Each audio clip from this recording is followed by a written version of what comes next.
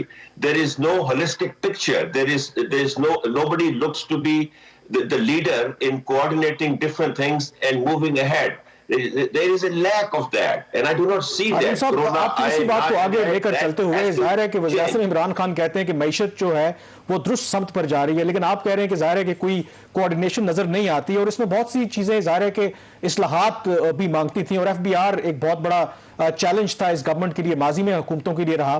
یہ جو 40 کروڑ کا ورلڈ بینک سے ہم نے 40 کروڑ ڈالر کا قرضہ لیا کہ ریفارم کرنی ہے ایف بی آر کے اندر, ظاہر ہے کہ اس کو شبر زیدی صاحب نے بھی اپوز کیا, جب پی ایم ایل این کی گورنمنٹ تھی وہ بھی اس کے حق میں نہیں تھے. تو سب سے پہلے تو یہ بتائیں کہ آپ اس کے کیوں خلاف تھے, اور اب تو ورلڈ بینک نے بھی جو اس کی کارکردگی ہے اس کو ڈاؤن گریڈ کر دیا کہ اس کا کوئی خاطر خواہ فائدہ نہیں ہو رہا ہے یہ جو ہم نے لون لیا ہے ورلڈ بینک سے. The worst thing to do is before one reform is completed we get into another reform. یہ $400 بلین میرے 3 سال جب میں وہاں تھا یہ فلوٹ ہوتا تھا. اس کے اندر صرف ایک ایلیمنٹ ہے جو ضروری ہو سکتا ہے, ہم اپنا اکوپمنٹ چینج کریں, state of the art equipment لے کے آئیں, اس کا میرا خیال 40-50-60 ملین ڈالر کی کاسٹ تھی. I do not agree with that. ہم نے پہلا بھی جو شفٹ کیا تھا 2008 میں وہ جو میجر شفٹ تھا سرکٹ بیس سسٹم سے ہم فنکشنل بیس سسٹم تھے. It was too early, it should have been a hybrid, we suffered. اب کو 12 سال میں وہ اسٹرینتھن ہو رہا ہے. ہمیں کوئی ریفارم نہیں چاہیے. ہماری اینٹی منی لانڈرنگ ایکٹ میں F B R is an investigative agency now. ایک پروہیبیشن آف بینامی ٹرانزیکشنز کا ایکٹ آ چکا ہے. اس کے علاوہ ایکسچینج آف انفارمیشن ہو گئی ہے. اس کے علاوہ پوائنٹ آف سیل کی ہم بات کر رہے ہیں. دیز آر ریفارمز, ہم نے بہت ریفارمز لائے ہیں. اب ایک کوئی ایسی فینٹیسی ریفارم کا انتظار کریں کہ کوئی ایک آئنسٹائن آئے گا, ایک فینٹیسی ریفارم لے کے آئے گا اور اگلے دن سے ڈبل ہو جائے گی, وہ نہیں ہوتی. It's a slow and steady growth in revenue. ان سب ریفارمز لا کے ہی ہم پچھلے 5 سال میں ڈبل کر کے گئے تھے ریونیو. تو ٹرائیڈ اینڈ سکسیسفل چیزوں کو چھوڑ کے ریفارمز جو ہیں وہ پیسے سے نہیں ہوتی, فورن ڈالر سے نہیں ہوتی. اس کا جو کی ٹارگٹ تھا 40 کروڑ ڈالر کے پروجیکٹ کا, جو آپ کی tax to G D P ratio تھی, جو پی ایم ایل این کی جب حکومت ختم ہوئی تو 13% تھی, وہ اس پیکج کے تحت, اس پروجیکٹ کے تحت ہم نے بڑھا کر کرنی ہے 17% بائی 2024. تو وہ بجائے بڑھنے کے خان صاحب 2 سال میں وہ کام ہو کے 11% پہ آ گئی ہے. یہ جو کیا مسئلہ کیا ہے کہ tax to G D P ratio آپ کی 10 سے 13% کے درمیان رہتی ہے, کیا یہ ان ریئلسٹک ٹارگٹس ہے یا حکومت کے پاس کوئی اسٹریٹجی نہیں ہے جس کی وجہ سے یہ بجائے بڑھنے کی دفعہ پھر یہ کم ہو رہی ہے؟ دیکھیے بعض دفعہ میں بڑا فرسٹریٹ ہو جاتا ہوں. اٹس ویری انفارچونیٹلی میری آنکھوں کے سامنے ناک کے نیچے سے کچھ چیزیں جو موقع آتے ہیں ہم ضائع کرتے ہیں. Tax to G D P ratio F B R کا آپ دیکھیں نا تو 2017 میں 11.4 تھا, اور 2018 میں پولیٹیکل ٹرموائل کی وجہ سے وہ نیچے آیا 11.1 پہ. تو 11.4 پیک کر کے ایف پی آر کے ٹیکس ریونیوز کا آج 9.6 ہے. اب اس 9.6 میں اگر آپ 735 بلین روپیز کے ٹیکسز لگائیں on the average that's about 2% of the GDP. That means if you compare today's ratio with 11.4, it should be 7.6. Number one. اب ہم کیا کرتے ہیں, بلیم کرتے رہتے ہیں, ادھر کرتے ہیں, پھر ہم لڑائی شروع کر دیتے ہیں, پھر کوئی ہم ایڈوائزر لگاتے ہیں, وہ لڑ پڑتے ہیں ممبرز کے ساتھ, یہ سارا کرتے ہیں. پرابلم یہ ہے اگر آپ انڈسٹریل سیکٹر دیکھیں جو اب 24% سے آج سے 20 سال پہلے اب وہ 18% جی ڈی پی کا رہ گیا ہے, اور اگر وہ سیکٹر آپ کا 68% ٹیکس ریونیو دیتا ہے تو اس سیکٹر کے جی ڈی پی پہ آپ کا tax to G D P ratio 35% کے قریب بنتا ہے. آپ حساب لگا لیں. سو ہم اسی سیکٹر کے پیچھے لگے ہوئے ہیں. اب ہم اس کو اتنا سکویز کر رہے ہیں کہ ایک ہیومنگس ڈیمانڈز کریٹ کر کے اس کو بالکل ہی we are trying to kill the goose that lays the golden egg. Agriculture پہ ہم لگاتے نہیں ہیں. ایک قسم کا ایک گالی سمجھ جاتی ہے. بھائی کون کہتا ہے کہ ایگریکلچر کو آپ خراب کریں؟ ہم کہتے ہیں کہ پاکستان میں جو آدمی جس طرح پیسہ کماتا ہے ایک سرٹن تھریشولڈ کے بعد اس کو ٹیکس پے کرے. اس میں ایگریکلچر بھی ایگزیمپٹ نہیں ہونی چاہیے, اس کے اندر ٹرانسپورٹ بھی ایگزیمپٹ نہیں ہونی چاہیے, اس میں ریٹیل بھی ایگزیمپٹ نہیں ہونی چاہیے. Any time you make money above a certain threshold you have to pay taxes. اب آپ نے 30-35% اکانومی سے ٹیکس ہی باہر نکال دی ہے, اس کے بارے میں کوئی بات نہیں کرتا. تو وہ جو جی ڈی پی ہے 18%, اس کے اوپر آپ بڑھاتے جاتے ہیں ٹیکسز, وہ اسکویز ہو گیا, وہی آپ کو مینوفیکچرنگ دے گا, وہی آپ کو جابز دے گا, وہی آپ کو ایکسپورٹ دے گا. اچھا خان صاحب آپ ہمارے ساتھ ہی رہیے گا, ابھی یہاں پہ ہم ایک چھوٹی سی بریک لیں گے. ناظرین جب بریک سے واپس آئیں گے تو ہارون اختر خان صاحب سے پوچھیں گے کہ کیا ایف بی آر کے اندر special assistant to prime minister کی جگہ ہونی چاہیے, کسی ایڈوائزر کی ہونی چاہیے, اگر نہیں تو پھر کیوں نہیں ہونی چاہیے, یا ان کا جو اپنا تجربہ تھا وہ کیسا رہا. اسٹے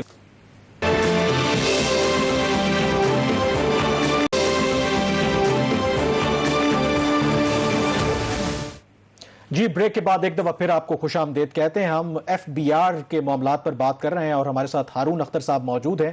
ہارون اختر صاحب, بریک سے پہلے بھی جیسے شہباز ذکر کر رہے تھے کہ ابھی حال ہی میں گورنمنٹ نے پرائم منسٹر نے ایک اسپیشل اسسٹنٹ آن ریونیو ڈاکٹر وقار مسعود کو اپوائنٹ کیا, اور شہباز بھی بتا رہے تھے کہ اس کی وجہ سے ایف بی آر کے اندر کافی تحفظات ہیں اور کچھ شکایت بھی انہوں نے لگائی ہیں. سب سے پہلے تو آپ یہ بتائیں کہ اسپیشل اسسٹنٹ کا رول کیا ہوتا ہے, جو رولز ہیں 1973 کے, کیا کردار ہوتا ہے اور کیوں ضرورت ہے ہمیں اس طرح کے اسپیشل اسسٹنٹس کی؟ دیکھیے ہماری کانسٹیٹیوشن نے یہ جانتے ہوئے کہ سارے ایکسپرٹس جو ہیں منسٹری چلانے کے لیے وہ پارلیمنٹ سے نہیں ہو سکتے. پارلیمنٹ کی کرائٹیریا اور ہوتی ہے اور ایکسپرٹس کا کرائٹیریا اور ہوتا ہے. بہت سارے ایکسپرٹس جو ہیں وہ سیاست میں نہیں آتے, اس لیے وہ ایڈوائزر کا رول 5 ایڈوائزر آپ بنا سکتے ہیں, سیورل اسپیشل اسسٹنٹس بنا سکتے ہیں. اس کی کوئی ایگزیکٹو پاور نہیں ہوتی, یہ پاور دیتا ہے فرام دا پرائم منسٹر. اور اگر یہ صرف اپوائنٹ کر کے اس کو کھلا چھوڑ دیا جائے then he will not be able to do anything.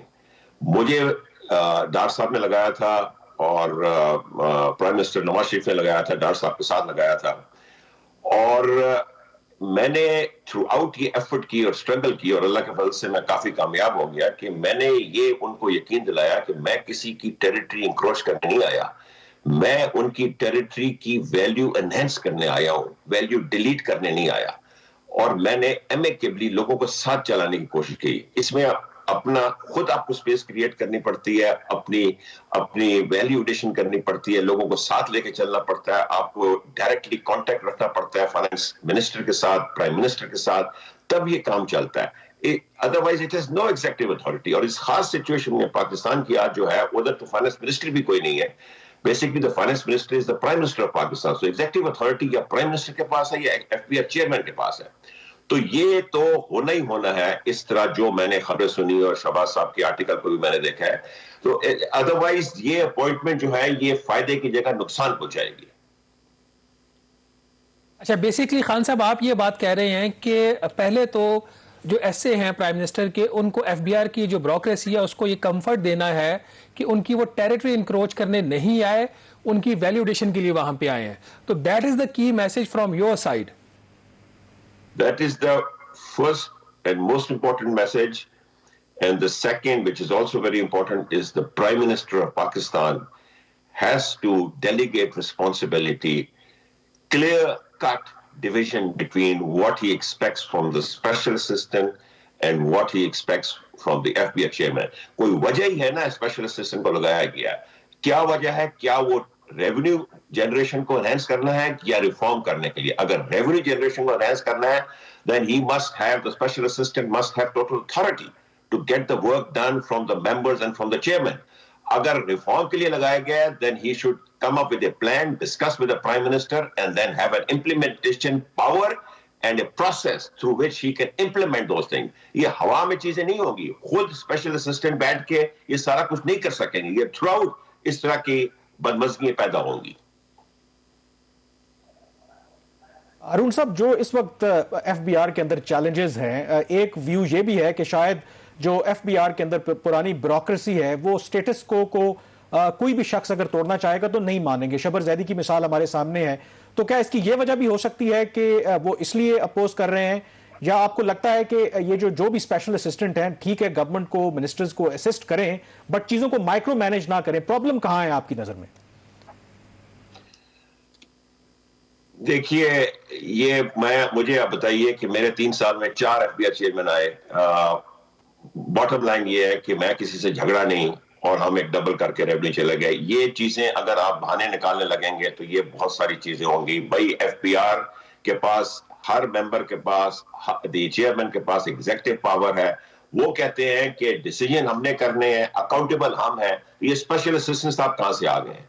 So what I'm saying is the Prime Minister has to draw the line, and the power of the Special Assistant comes from the Prime Minister of Pakistan, does not come from the FBI chairman. As long as that power doesn't come clearly from the Prime Minister of Pakistan, FBI chairman or members وہ power نہیں لینے دیں گے Special Assistant کو. خان صاحب اس میں ایک جو ایشو بڑا امپورٹنٹ ہے, اب ڈاکٹر وقار مسعود خان صاحب ان کا ایک میکرو اکانومی کی بڑی انڈرسٹینڈنگ ہے ان کی, وہ اکانومی کو سمجھتے ہیں, آئی ایم ایف سے ڈیل کر چکے ہیں. اس کے بالکل دوسری سائڈ پہ آپ دیکھیں ایف بی آر کے اندر بہت سارے ایسے ممبران ہیں جن کو پتہ ہی نہیں ہے کہ میکرو اکنامک پکچر کیا ہوتی ہے اور آپ کی جو نامنل جی ڈی پی ہے وہ کس چیز سے بنتی ہے. تو ایسی صورتحال میں جہاں پہ ایف بی آر کی اپنی کنسٹرینٹس ہیں اور جو اسپیشل اسسٹنٹ لگائیں گے ان کی اپنی اسٹرینگس ہیں, تو آپ کے خیال میں یہاں پہ جو بہتر کرنے کی ضرورت ہے وہ تو پھر ایف بی آر کی بیوروکریسی کو نہیں ہے کہ ان کو یہ چینج کو ایکسیپٹ کرنا چاہیے اور ان کے ساتھ مل کر کام کرنا چاہیے؟ دیکھیے آپ نے بڑی صحیح بات کی. Speciality of doctor Waqar Masood is economics. He has doctorate in economics and he has tremendous experience over different ministries and all that. And the quality of the leadership is how to use that. His specialty is not revenue generation, I think. His specialty is that he understands the overall economic picture. So there has to be a coordination and somebody has to make use of that parallel to the revenue generation efforts. اب یہ prime minister کے اوپر ہے, otherwise میں کہتا ہوں اس عہدے کا کوئی فائدہ نہیں ہوگا اگر آپ صرف ایک اسپیشل اسسٹنٹ اپوائنٹ کرتے ہیں, اس کو 4th floor F B are میں بٹھا دیں اور ایکسپیکٹ کریں کہ سب کچھ ٹھیک ہو جائے گا. وہ سب کچھ ٹھیک نہیں ہوگا. They will have to make tremendous efforts تاکہ دونوں کی جو اسپیشلٹیز ہیں وہ استعمال ہو, ہم آگے چلیں. آئی تھنک یہ آپ کا پوائنٹ بڑا امپورٹنٹ ہے اور یہ کرنا پڑے گا. ہارون اختر صاحب بالکل آپ کہہ رہے ہیں کہ میرے خیال میں کلیئرٹی جو ہے وہ بہت ضروری ہے, وہ گورنمنٹ کے لیے, اپنے لیے بھی, اور کسی کو بھی وہ اگر تعینات کرتے ہیں تو اس کو ایک کلیئر ٹاسک دینا چاہیے کہ اس کا مینڈیٹ ہے کیا. اس نے ریفارمز کرنی ہے, ریونیو بڑھانا ہے, تاکہ اس کے پاس کلیئر ایک روڈ میپ ہو اور وہ میسج شاید نیچے بھی جانا چاہیے. تو کلیئرٹی کی اگر بات کریں تو یہ گورنمنٹ میرے خیال میں بہت سے معاملات میں کلیئر نہیں ہے. آپ کے پاس اس میں ہارون اختر نے دو باتیں بہت اچھی کہیں, اور جس میں میرے خیال میں جو بنیادی بات تھی ان کی وہ یہ تھی کہ پرائم منسٹر آف پاکستان کو ایک کلیئر مینڈیٹ دینا ہے کہ وہ معاملے خصوصی ڈاکٹر وقار مسعود خان صاحب سے کیا چاہتے ہیں, چیئرمین ایف بی آر سے کیا چاہتے ہیں, اور حفیظ شیخ جو فائنانس کے ایڈوائزر ہیں ان سے کیا چاہتے ہیں. تو جب تک وہ مینڈیٹ مسنگ ہے, جو کہ میرے خیال اس وقت تک مسنگ ہے, تب تک معاملات آگے نہیں چلے. لیکن آپ کیا چاہتے ہیں یہ بھی سوال ہے, یہ بھی ایک چلے سوال. ایک گورننس کی آپ نے بات کی. ناظرین ہمارے پاس ٹائم کم, ایک چھوٹی سی چیز ہم آپ کو جاتے ہوئے بتاتے جاتے ہیں کہ 2 دن پہلے پرائم منسٹر آف پاکستان نے جو مختلف آفیسرز تھے ان کی گریڈ 21 سے 22 کی پروموشن کی, اور بہت سارے ایسے لوگوں کو پروموٹ کیا گیا جن کو شاید نہیں ہونا چاہیے تھا, اور بہت سے ایسے تھے جن کو ہونا چاہیے تھا وہ نہیں پروموٹ ہوئے. کچھ لوگ اس میں اکنامک افیئرز ڈویژن منسٹری میں کام کر رہے ہیں, کچھ اور جگہوں پہ تھے جن کو پروموٹ نہیں کیا گیا.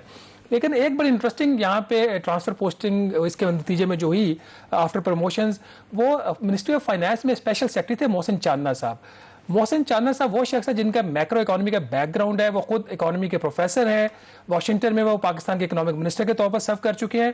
ان کو اسپیشل سیکرٹری سے ہٹا کر ان کو مواصلات کی جو وزارت ہے وہاں پہ اسپیشل سیکرٹری لگا دیا گیا, جہاں پہ وہ سڑکیں ناپیں گے کتنی سڑکیں اس سال بنی ہیں. تو یہ آپ کی پریورٹیز بتاتی ہے. ایک ایسا شخص جس کی جو یوٹیلیٹی ہے وہ میکرو اکانومی میں وزارت خزانہ کے معاملات میں بہتر ہو سکتی ہے, اس کو مواصلات میں لگا دیا گیا ہے. محسن چاندنا صاحب کی جگہ پہ جو شخص آئے ہیں کامران افضل صاحب, ان کی اپنی بہت زیادہ سٹرینگتھس ہیں, وہ بھی ان کی انڈرسٹینڈنگ اچھی ہے, لیکن ایک اچھے آفیسر کو لانے کا مطلب یہ نہیں ہے کہ ایک آپ دوسرے جو اچھے آفیسر ہیں ان کو ضائع کر دیں. یہاں پہ ہم ناظرین چھوٹی سی بریک لیں گے, تو بریک کے بعد بات کریں گے کچھ ایسے معاملات کی جو ابھی تک ہمارے میڈیا میں ڈسکس نہیں ہوئے. اسٹے ود اس.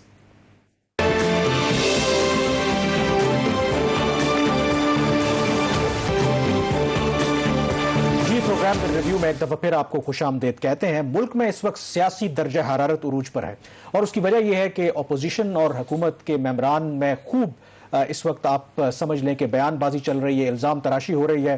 ایاز صادق کا متنازع بیان ہو یا فواد چودھری کا وہ بیان ہو, اس کے حوالے سے جو ہمارا پڑوسی ملک بھارت ہے اس پر وہ خوب آپ کہہ لیں کہ اس کو کیش کروا رہا ہے, اس پر پروپیگنڈا بھی کر رہا ہے. بلکہ آج تو بھارت کے وزیر اعظم نریندر مودی نے فواد چودھری کا جو بیان ہے اس کو جسٹیفیکیشن کے طور پر پیش کیا, اور اپنی اپوزیشن کو انہوں نے غدار کہہ ڈالا کہ آپ مجھ پر الزام لگاتے تھے کہ شاید پلوامہ کا حملہ میں نے خود کروایا الیکشن جیتنے کے لیے.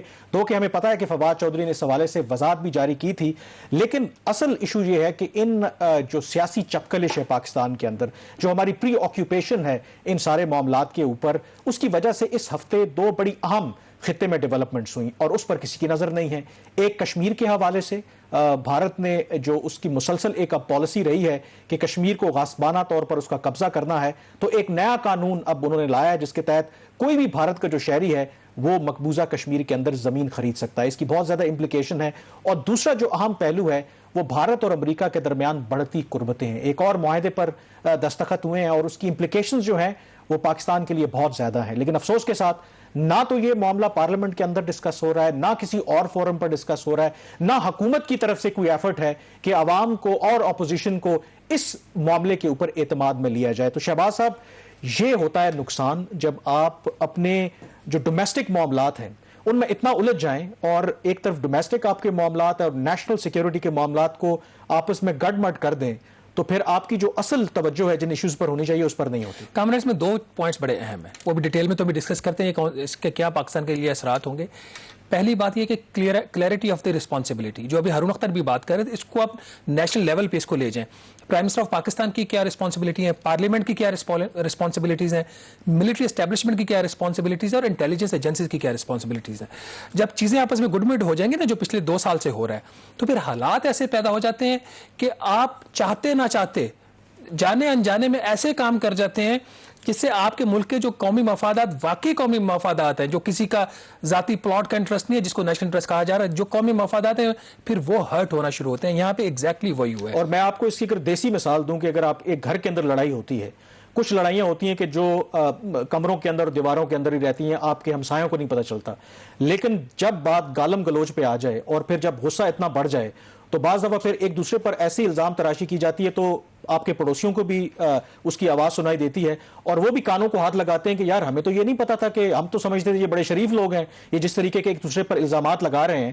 تو پاکستان کے اندر کچھ جیسا ہی ہو رہا ہے کہ ہم سیاسی پوائنٹ سکورنگ کرنے کے چکر میں اس میں ہو کیا رہا ہے کہ پوری دنیا ہمارا تماشا دیکھ رہی ہے, اور جو قومی سطح کے معاملات ہیں اس پر بھی آپ سردار ایاز صادق کی بھی سٹیٹمنٹ نہیں آنے چاہیے تھی, فواد چودھری صاحب کی بھی سٹیٹمنٹ نہیں آنی چاہیے. لیکن جو اس میں بنیادی پوائنٹ ہے, جو 27 اکتوبر کو جو وہاں پہ ڈیولپمنٹ ہوئی ہے, آپ اس کا ذرا مزید ڈیٹیلز بھی بتائیں کہ وہاں پہ اب جو بھارتی ہیں وہاں پہ جا کے زمین جو خرید سکتے ہیں, جو ایک بہت بڑی ایک چیز تھی, تاکہ اس کو پرزرو ماضی میں کیا گیا تھا کہ کشمیریوں کی وہاں پہ جو پاپولیشن ہے وہ مائنورٹی میں کنورٹ نہ ہو, اور وہ کام ہو گیا ہے اور ہمیں پتہ ہی نہیں ہے. اور ہمیں پتہ نہیں ہے 27 اکتوبر کو آپ کو پتہ ہے کہ ہم نے یوم سیاہ منایا, یہاں پر ہمیں وہ میسیجز بھی جو گورنمنٹ کی طرف سے آتے ہیں کہ time to stand up for Kashmiris, تو کسی نے کہا کہ اس سے پہلے کیا ہم لیٹے ہوئے تھے.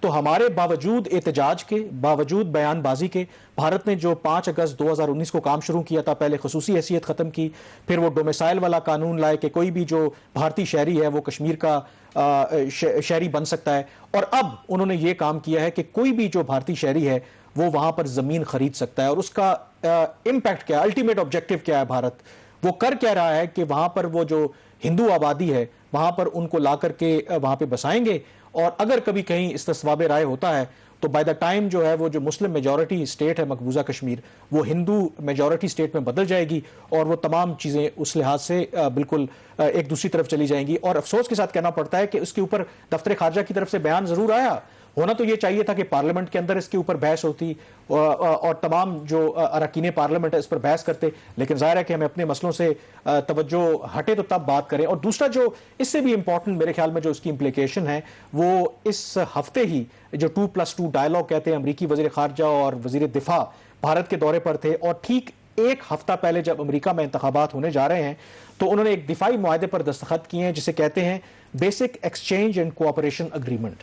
اور یہ معاہدہ بنیادی طور پر ہے کیا؟ یہ جو دونوں ملکوں کے درمیان ایک دفاعی معاہدے چل رہے ہیں 2016 سے, چین اس کا اصل ٹارگٹ ہے, ظاہر ہے پاکستان بھی اس کے اندر آتا ہے, تو یہ اس کی ایک کڑی ہے. اب یہ جو basic exchange and cooperation agreement ہے, یہ پاکستان کے لیے اس کے کیا مضمرات ہو سکتے ہیں, یہ جاننے کے لیے بہت ضروری ہے کہ اب بھارت کو اس معاہدے کے بعد جو جتنا حساس سیٹلائٹ کا جو ڈیٹا ہے امریکہ کے پاس ہے اس تک اس کو رسائی حاصل ہوگی. اس کا فائدہ کیا ہوگا؟ اس کا فائدہ یہ ہوگا کہ جب ان کو ریئل ٹائم اس طرح کی جو سیٹلائٹ کی جو امیجز اور سب کچھ وہ ملے گا تو ان کا وہ کوئی میزائل پروگرام ہو, وہ ڈرون ہو, وہ ان کی ایئر فورس ہو, وہ ان کی نیول شپس ہوں, جو بھی وہ ٹارگٹ کرنا چاہیں گے وہ پن پوائنٹ ایکوریسی کے ساتھ ہوں گے. اور ظاہر ہے کہ پاکستان کے لیے اس کی امپلیکیشن ہے, اور یہ کوئی پہلا صرف معاہدہ نہیں ہے. اس سے پہلے اگر ہم پیچھے چلے جائیں تو 2016 اور 2018 میں بھی 2 اس طرح کے معاہدے ہو چکے ہیں, جس میں ایک لاجسٹک ایکسچینج کا میمورینڈم آف انڈرسٹینڈنگ ہے, اور پھر 2018 میں ان کا ایک معاہدہ ہوا communication compatibility and security agreement. اور logistic exchange memorandum of understanding جو ہے یہ بھی شو کرتا ہے کہ بھارت اور امریکہ کے درمیان جو اعتماد ہے وہ کتنا بڑھ رہا ہے, کہ اب دونوں جو ممالک ہیں جو ان کی ملٹری فیسلٹیز ہیں وہ استعمال کر سکتے ہیں. اس کی ایک چھوٹی سی مثال اس طرح سے ہے کہ اگر آپ کی گاڑی خراب ہو جاتی ہے اور آپ کا اس علاقے میں کوئی ورک شاپ نہیں ہے, کوئی گیراج نہیں ہے, تو آپ جو آپ کا دوست ملک ہے وہاں پر اپنی گاڑی لے جا کر کے اس کو ریپیئر کروا سکتے ہیں, اس کی فیسلٹی کو استعمال کر سکتے ہیں. تو یہ ایک معاہدہ ہوا. اسی طرح سے جو ان کا کمیونیکیشن کے حوالے سے ایک اگریمنٹ ہوا تھا 2016 میں. اب یہ بھی ایک بہت بڑا اگریمنٹ ہے جس کے تحت ایک سیکیور نیٹ ورک کے ذریعے جو ان کے دونوں ممالک کے درمیان حساس معلومات کا تبادلہ ہے یہ تمام ہو سکے گا.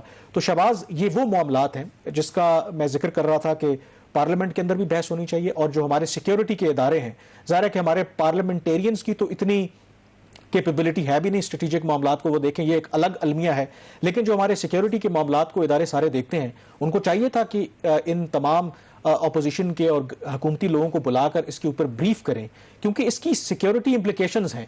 لیکن افسوس کے ساتھ کہنا پڑتا ہے آج تو میڈیا کے اوپر اور نارا صادق کی سٹیٹمنٹ کے بعد کیا وہ بریف کریں گے بھی یا نہیں, یہ بھی ایک سوالیہ نشان پیدا ہو گیا ہے. کامران, اس میں جو باٹم لائن ہے جہاں سے ہم نے سٹارٹ لیا تھا پروگرام کا, اگر آپ کی اکانومی مضبوط ہے تو آپ کا دفاع مضبوط ہے, اگر آپ کی اکانومی مضبوط ہے تو آپ کی خارجہ پالیسی مضبوط ہے. یہاں پہ اکانومی جو حکومت کی اسٹرینتھ ہونی چاہیے تو سب سے بڑی ویکنس بن گئی ہے, جس کی وجہ سے واقعی جو نیشنل سیکورٹی جس کو کہا جاتا ہے نا وہ اب انڈر تھریٹ ہے. اور ایک اور چیز, اس کو ہمیں صرف پاکستان کے کانٹیکس میں نہیں دیکھنا چاہیے. پاکستان کے اوپر تو امپلیکیشنز آپ نے ذکر بھی کیا, چائنا کے اوپر بہت بڑا ہے کہ اس کے اوپر اس کی امپلیکیشنز آئیں گی, چین کے اوپر امپلیکیشنز آئیں گی, لیکن چین جو ہے وہ کاؤنٹر اسٹریٹجی بھی ان کے پاس ہے, وہ ایسے تو نہیں سویا ہوا کہ نہیں پتا. ہمارے پاس بھی تو ہے نا, ہم شاہراہ کا نام چینج کر دیں گے, وہی میں کہہ رہا ہوں کاؤنٹر اسٹریٹجی ان کے پاس بھی ہے. تو اس کے اوپر ہمیں سوچنے کی ضرورت ہے, اور گورنمنٹ آف دا ڈے کی اگر بات کریں تو ان کو ذرا دل بڑا کرنا پڑتا ہے. ہمیں جو سیکیورٹی کے معاملات ہیں اور جو ہمارے پیور ڈومیسٹک ایشوز ہیں ان کو الگ الگ رکھنا پڑے گا, ادروائز نقصان میرے خیال میں پاکستان کا ہوگا. بہرحال پروگرام دا ریویو سے اتنا ہی. مجھے کامران یوسف اور شہباز رانا کو اب اجازت دیجیے. اللہ حافظ.